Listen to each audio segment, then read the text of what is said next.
Governo realiza corte no orçamento, reduções afetam a educação. E ainda hoje as notícias do Diário. É agora no Circuito FMG.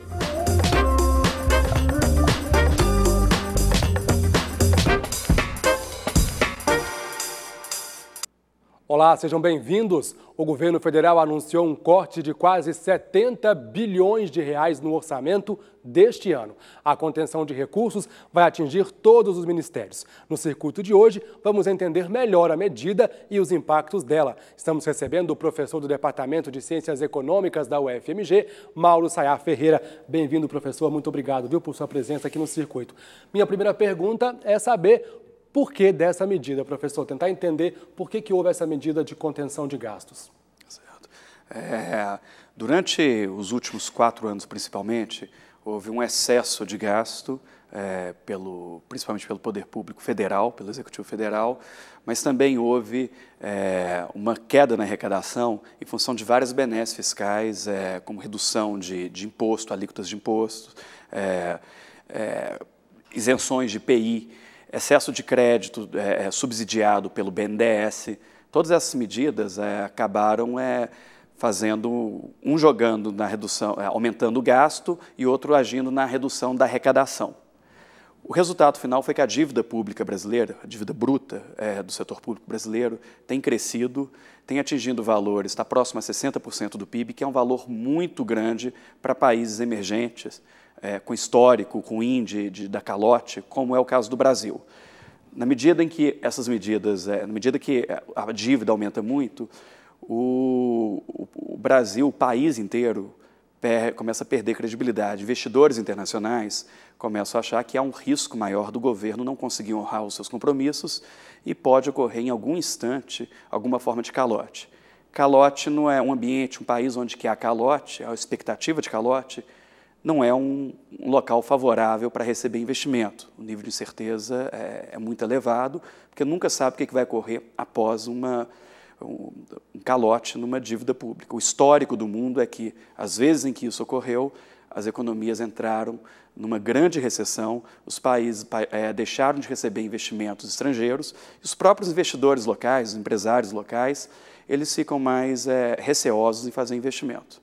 Ok, se existe um corte, a gente acaba, por lógica, achando que houve, então, um erro na condução da política econômica do primeiro mandato da presidenta Dilma Rousseff. De fato, isso ocorreu? Ou essa crise que a gente passa, e aí necessários ajustes, é por causa de uma crise internacional, num contexto de crise internacional? A crise internacional foi efetivamente 2008, 2009. Né? Já em 2010, o Brasil teve uma taxa de crescimento acima de 7%, que basicamente compensou a queda ocorrida em 2009 no PIB em função da crise. Portanto, já a partir de 2010, essa crise não tem afetado os países emergentes, como é o caso do Brasil. Portanto, a crise atual, as medidas que foram tomadas nos últimos 4 anos, pouco tem a ver com o cenário adverso internacional. A crise que a gente está vivendo, que já se alastra a partir desde 2013, embora não viesse de forma muito explícita nos números de taxa de crescimento, mas que a gente já vai acompanhando, ela é oriunda de equívocos de política econômica. Num momento como esse, quando o governo resolve fazer medidas contrárias às que estavam sendo colocadas em práticas, é quase um reconhecimento de que o que estava sendo usado, os instrumentos de políticas econômicas utilizados até então, eram equivocados. E aí não é só a questão fiscal, passa também por controle inflacionário, até que a inflação está elevada, passa por represamento de preços que ocorreram nos últimos anos, como o preço de gasolina, preço de energia elétrica, que agora, nesse instante, na medida em que você tem que normalizar a situação econômica, você causa um impacto adverso para a sociedade, com uma elevação brusca de preços, mas que deveriam ter ocorrido vagarosamente ao longo dos anos. Nesse valor de 70 bilhões de reais, os cortes em educação, saúde e cidade somam mais da metade, né? Quais que são os critérios que o senhor acha para ter havido cortes maiores nessas 3 pastas que são de suma importância, né, para o desenvolvimento do país?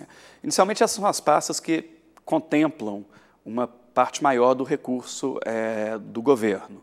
Então, é onde que eles vão conseguir retirar mais dinheiro. E, por outro lado, em algumas pastas você tem maior flexibilidade de estar retirando dinheiros. No caso, vamos pegar no caso da pasta do Ministério das Cidades. Lá onde que está toda a parte do Minha Casa Minha Vida, faz parte do Ministério das Cidades. Então, é onde que o governo atuou para estar reduzindo uma parcela expressiva de recurso. Algumas obras do PAC relevantes também estão dentro do Ministério das Cidades, também foram afetados. Então, você olha efetivamente aonde que é possível estar retirando recursos, né, e são essas pastas que serão escolhidas. Agora, especificamente na educação, quais que são os impactos que o senhor acha que vai haver nesses cortes na educação e principalmente para as universidades, professor? Eu acho que um grande impacto que a gente percebe está muito relacionado ao programa FIES. Isso daí está muito claro que o governo ele reduziu os recursos para o FIES. De alguma forma, essa redução tem a ver com uma correção de rota, uma melhoria, dado que é dinheiro público ele tem que ser utilizado de forma eficaz, que é dinheiro de imposto da sociedade, e ocorria, por exemplo, aberrações como alguns alunos, alguns estudantes que zeravam, por exemplo, o Enem, ainda assim tinham direito ao FIES. Então, por ser dinheiro público, é razoável que seja empregado de uma forma mais eficaz e com critérios mais meritocráticos.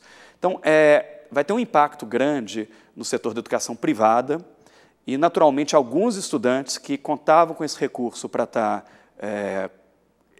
indo à universidade, eles vão ter problemas, vão ficar sem recurso. Vai ficar mais seletivo, esse dinheiro é minguado, vai cair, né? Mas, enfim, vai ser um impacto que vai afetar também as próprias universidades privadas que contavam bastante com esse recurso. O ministro do Planejamento, Nelson Barbosa, disse na última sexta-feira que o pior já passou, uma referência a um primeiro semestre com um pouco de recessão, enfim, e que a partir do segundo semestre, final do ano, as coisas começam a melhorar. O senhor acha que realmente é isso mesmo ou não? Os impactos vão começar a ser sentidos a partir de agora? Os impactos já estavam sendo sentidos, continuam sendo sentidos e ainda tem rescaldo para alguns meses à frente, né?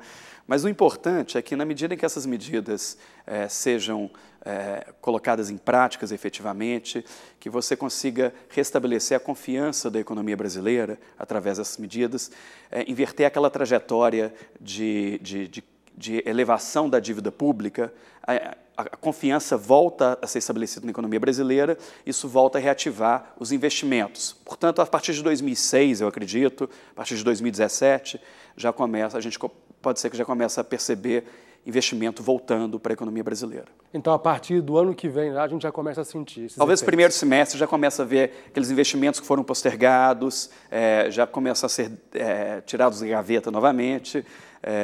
Tudo passa por um ganho de credibilidade. A crise ela é muito de credibilidade, então você tem que reconstruir credibilidade em cima dos fatores que levaram à perda dela. Ok, professor, quero agradecer demais a sua presença aqui no Circuito. Muito obrigado. O prazer é meu.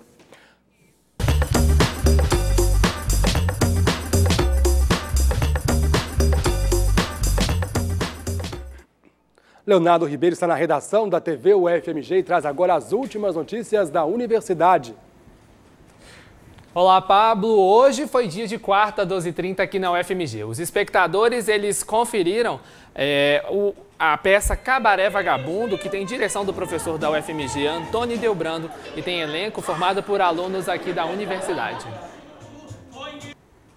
Caminhando e cantando e seguindo a canção. Vem você! Eu não vou cantar essas coisas de comunista! Deus me livre!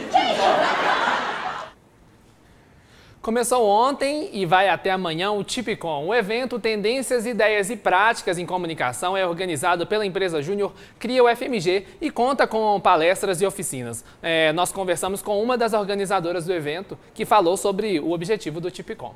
A gente faz o possível para trazer palestras, workshops, oficinas que vão ter assuntos de comunicação, coisas que estão na mídia atualmente, que vão interessar o público não só dos alunos de comunicação, mas como qualquer pessoa da UFMG.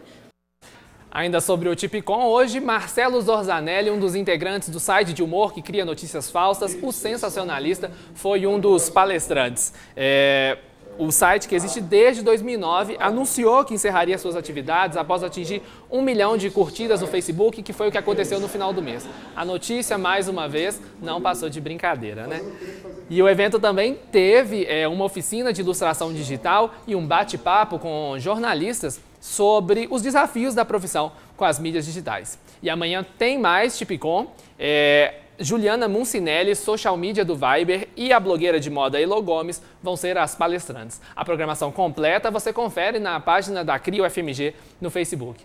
Essas foram as notícias do Diário UFMG de hoje, Pablo, e amanhã tem mais. Tchau. Ok, Léo, muito obrigado. O Circuito UFMG de hoje termina aqui. Para você, uma excelente tarde, excelente noite. Se assiste a gente pela TV Universitária e até amanhã.